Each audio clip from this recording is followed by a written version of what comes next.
Actually, it would be folks who are already living in the community, or at least have a relationship in the community, a relationship with individuals that are in the community, so that they can do what the gentleman up there did. You heard him say, "I love you." Talk to the person like that. It's a person that have the capability of being able to do that.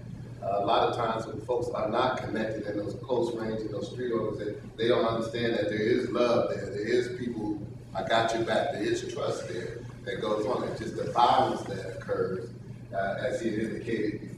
If that's what they're exposed to, that's what's normal in their life, and things like that to happen. So folks like Derek Russell is one of the persons who would be interested in being involved. I don't know exactly what level, but I know he's a person that does that anyway. So we have some individuals who have an interest in getting involved.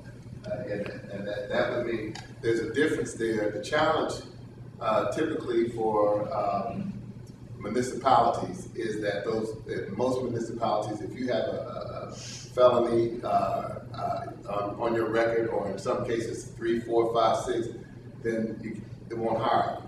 But in this case here with the CeaseFire has said that we will hire individuals who have that type of background. It's needed for credibility. It's needed for credibility, correct. And so do these people work for the police department, or for the university? What's the kind of structure that they... I can answer, but I mean, eyes open for everybody. In Chicago, I think that more often than not, they work for a community organization. But there are instances in which there's not enough of a sort of infrastructure or whatever there, and in some cases the university has employed these individuals.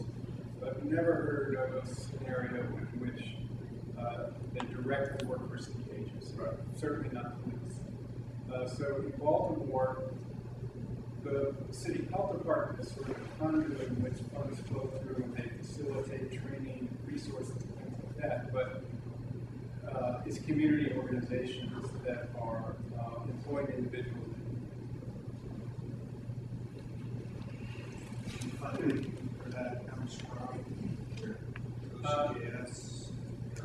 well, in Baltimore's case, it began with a federal grant from the U.S. Department of Justice. The city has put some of its own money in for this, and some private funders have also put funds to support it. They are waiting to hear, I believe this has notice about the new application under. My understanding is 5 years they're looking for that typically they try to do. I know Chicago had it like that, and then the funding got cut back, and then they just got it back not too long ago. Chicago was able for many years to actually get state funding. State funds, okay. Which there were pros and cons to that. It became very political. So once they saw that something attractive worked, who got money tended to be more of politics than of really sexual.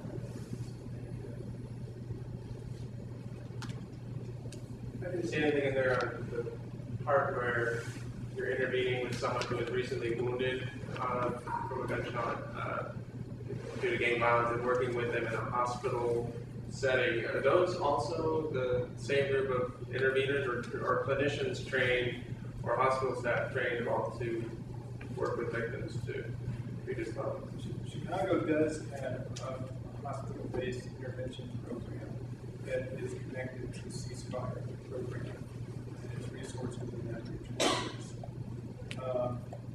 They recently came to Baltimore and vice versa to share what they know. And Johns Hopkins is about to try to replicate a similar sort of approach from their trauma and emergency departments.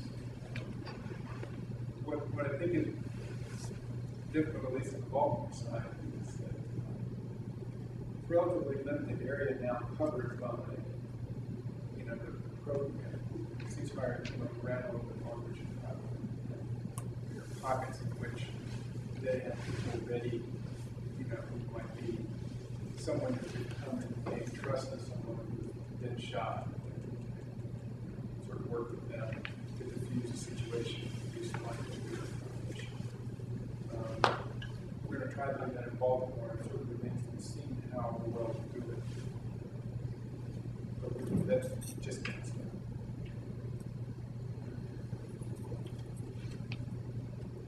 I know we're working with the government's working with the AIDS project. One of the challenges that this actual interruption doesn't happen, unfortunately.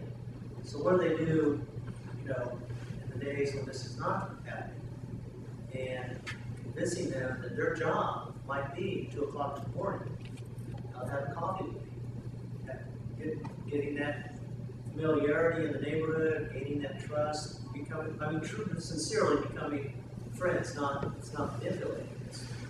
They're out there to become their friends, to realize that they're there to help them. And it was tough to get them to understand. That's what you get paid, that's your 8-hour job, is to do that. And it might be just to have a coffee. That's where it's tough. They're working for the health department. Explaining to civil service, they're doing their job, but they're doing that. That's not laying off the job. Baltimore chose not to have a formal role of the violence interrupter. Their outreach workers do all mediations, so that they sort of meld the two things that Dr. Slutkin was talking about. One is preventing transmission and mediating those things. The other is other kinds of things that are done on a more daily basis, developing relationships, and try to change social norms and help direct people in positive directions. I think it's particularly useful in Chicago's context because of the gang hierarchies and the ability to potentially have a very big impact on those interrupters who tend to be sort of people with high level status who are further up the gang. They can talk more with gang leaders and create pretty big changes. In Baltimore, gangs are quite big and have that long history and relationships. So it made sense to be involved to just have that outreach with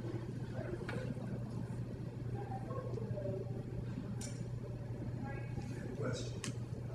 My perception is here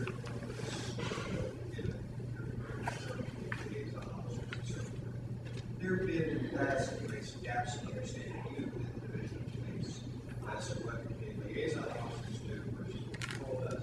Gaps even within the division of protect patrol officers, perhaps not understanding liaison officers. The question that's occurring to me is to what extent are the interrupters understood by, let's say, law enforcement? To what extent are there situations where perhaps law enforcement has tried to exploit the problem and compromise them inadvertently? In other words, is there an understanding of their role within other agencies? I just visited Chicago a little bit. I'm very impressed with the level of trust of the community police at many different levels and violence interrupters. I accompanied some of these guys to the police department before the team briefings. It was clear to me that